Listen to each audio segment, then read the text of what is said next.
Sketchbooks are the backbone of every art class. Even though it may feel like a waste of time because you just want to jump into your artwork, the development of your sketchbooks and planning sets you up for work that really reflects your vision. These are all of my sketchbooks from high school, plus one of my personal sketchbooks. This one with the pink cover is from my senior year, and I'm going to show you a planning page that I did most recently. There isn't too much here because, I'll be honest, at the end of the year I was a little bit tired, but you can see there's a lot of writing and just changing up a lot of ideas and gluing references in my sketchbook that I can look at while I'm sculpting.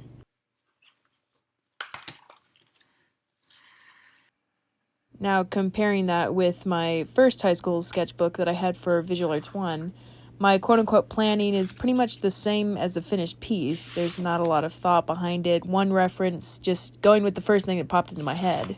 This was with pen, which I hadn't done a lot before, and my teacher had us do media trials. Media trials and tests and practices were probably my least favorite part of sketchbooks for a long time, but as I did them over and over and over with different media like pencil and scratchboard here and watercolor, I realized my technique was slowly improving and I was starting to understand the materials more. Like this watercolor page that I was super proud of took a lot of practice, trial and error.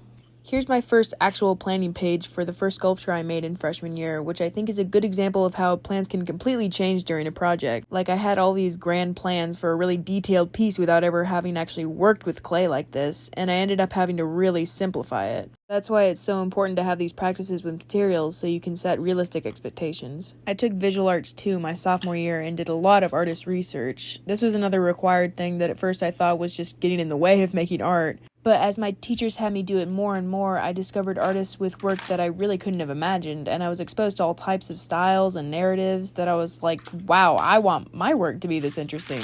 Here you can see sketches and media trials for an acrylic piece, where I was learning things like scale and underpainting, which is that first orangey yellow that gives the final piece a warm undertone that shines through. Here's some more media trials when I was trying to achieve certain textures with pen, really paying close attention to my references and learning how to translate them on paper.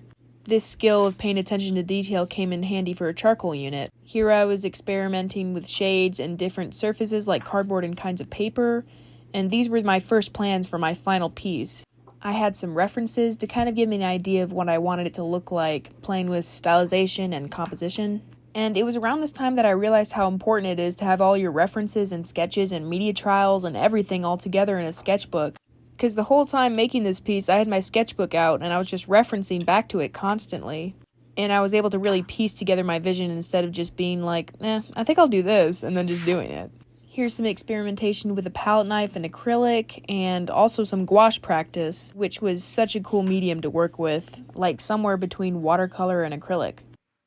This is the planning spread for my final piece of Visual Arts 2, and you can kind of tell I really put my soul into this one. Here you can see my initial ideas surrounded on memory and nostalgia, and then transitioning to a focus on the summers of my childhood. And all those arrows and writing was just me sitting down and getting out as much as possible from my mind onto paper, to then just sit back and pick out what I liked. Once I had all the elements I knew I wanted, I arranged them into a composition and chose acrylic as my medium, and I experimented with the color palette and 3D elements a little, which prepared me for the final piece.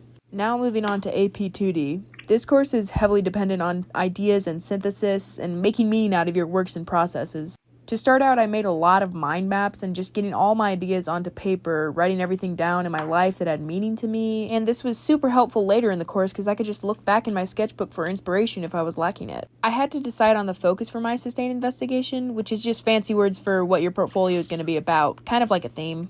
I was also taking Visual Arts 3 at the time, which sometimes was super helpful to give me ideas and prompts for my AP pieces. At the beginning of the year, I did a lot of artist research to get my brain on track with artists that inspired me both in styles and ideas. It kind of motivated me to try to create at that level of artistry to push myself out of that comfort zone. My first AP piece showed one half of my sustained investigation, which was the way I feel reflected and connected in some areas of my life and then separate or ostracized from the world, and the juxtaposition of those two sides. This piece was a negative version of reflection where I'm feeling similar to a wild dog when I'm angry. Here's some etched printing and lino block printing that I did for VA3.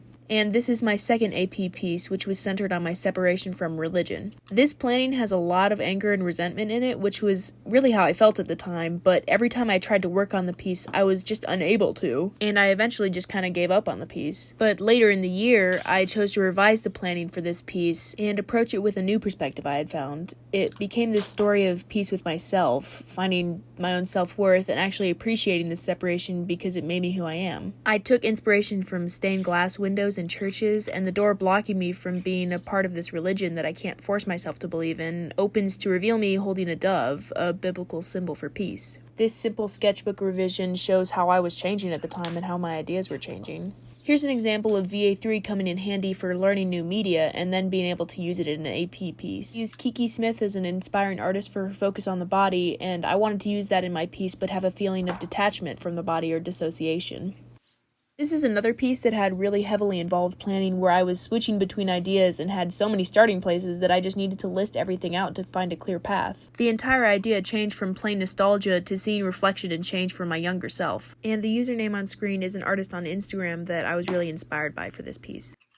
This piece is really representative of what my mental state was at this point in time, which was just really disconnected and deep in self-sabotage. This brings up another reason why sketchbooks can be so fundamental to growth not only in your art but also in yourself. Getting these ideas on paper and sorting through them is almost therapeutic, because you're just putting everything out there without caring if it looks good yet. You're just venting, and then you get a piece of probably pretty cathartic art out of it. This specific planning spans several pages, and it's a good representation of how much an idea can change for you to finally reach something that might be totally different from your original idea, but is way more developed and true to your vision. Like, I like this little sketch, but it's nothing like the finished piece. Just kind of had a vague idea of the vibe I wanted, and I was experimenting with color palette and composition. Like, I even wrote out, okay, I'm changing it again, because, sometimes planning can just take you all over the place, and that's good. If you completely lose track of the idea, you can just go through everything you have down and pinpoint the stuff you want. Here I was taking inspiration from my Pinterest boards and from a poem I wrote, and finally I settled on a composition that I liked. It shows the connection between myself and nature that I was trying to depict, like being reflected in the stars and being made of the same stuff as them. The last piece of that semester was about the connection to my sister and the bond that we share through growing up together. Here I was playing with composition and possible reference photos, and I knew I wanted to show how our memories made us who we are and reflect on us, so I eventually landed on using a projector to cast old photos onto us. Then I translated it into oils. This sketchbook is from the second semester of my junior year. The planning for this piece is similar to the one with the stars because it went on forever. I had so many ideas and elements that I wanted to include, but I had to condense it all down to actually make the piece. I wanted it to be kind of dreamlike, with a focus on an inability to reach trapped memories of my subconscious.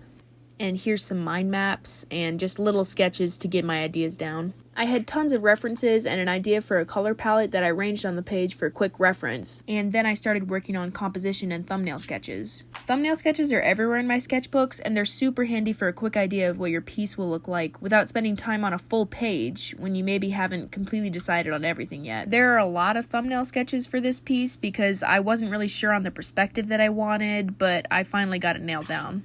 Once I did, it was time for a full-page sketch to finalize color palette and composition. I also had a short plan for the hanging crescent moon element that I included. This was for VA3, and we had to make a guide to making paper for a paper unit we had. Writing and drawing all the steps actually definitely helped get them into my mind, instead of just hearing someone talk about it. Everyone knows that taking notes in class helps you actually learn the material, and it's the same with art class. The AP piece I used this knowledge in had experimentation involved to see how the paper would dry and shape. The theme I chose was being surrounded and comforted by home, so I laid out the steps to have a full plan to carry out. The paper I would make contained elements around my house like blades of grass and petals from flowers on the kitchen table and stuff like that, so the figure I sculpted would literally be surrounded by a blanket of home. This sketchbook carried over into Sculpture 2, which I took in my senior year and was the last high school art class I took. I love tigers, so I figured what better way to start off a medium I wasn't really confident with than that. For the first time I had to plan for a completely 3D piece, so I had to make sketches from different angles, which I wasn't used to. Having these different angles was so important while sculpting because I was seriously looking back and forth the entire time to make the form right. For this piece planning, you can see me completely switch from one idea to another, and just finding new inspiration as I sketched.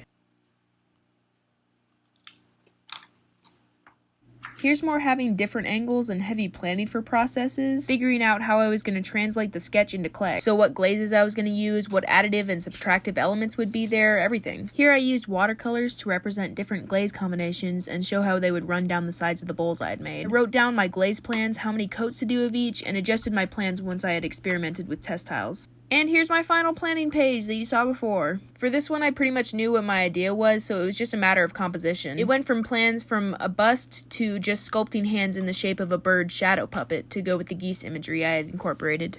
This piece is about leaving the nest and growing up, which I think is pretty fitting for my last piece of high school. In freshman year, I viewed sketchbooks as kind of a hurdle to jump before getting to the fun of a piece, but I've realized they ensure that your pieces are the most well thought out, meaningful, and just reflective of you as an artist. I also think that personal sketchbooks are really important to the development of your art. They give you freedom that school sketchbooks can't, and can sometimes add the fun back to art when class starts to feel overwhelming. You can glue or tape anything in there, and I even made this little pocket for a zine I made, which was just all about my interests. Personal sketchbooks can kind of be a relief from all the planning. It can just be whatever's on your mind or whatever you think will look good, and just venting sometimes. I like to use my personal sketchbooks as kind of a time capsule for what was going on in my life, which is why I have all these doodles I collected from over the school year.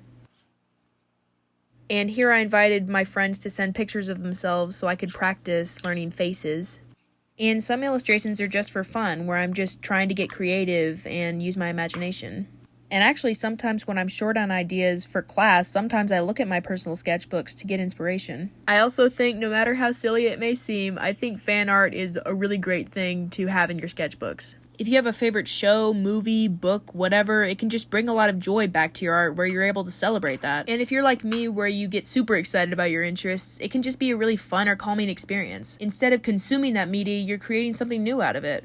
Like, not all art has to have some deep meaning. It can just be for fun, and that's what keeps it interesting. So don't limit yourself to just school sketchbooks. And that's the end. I hope you enjoyed this little sketchbook tour.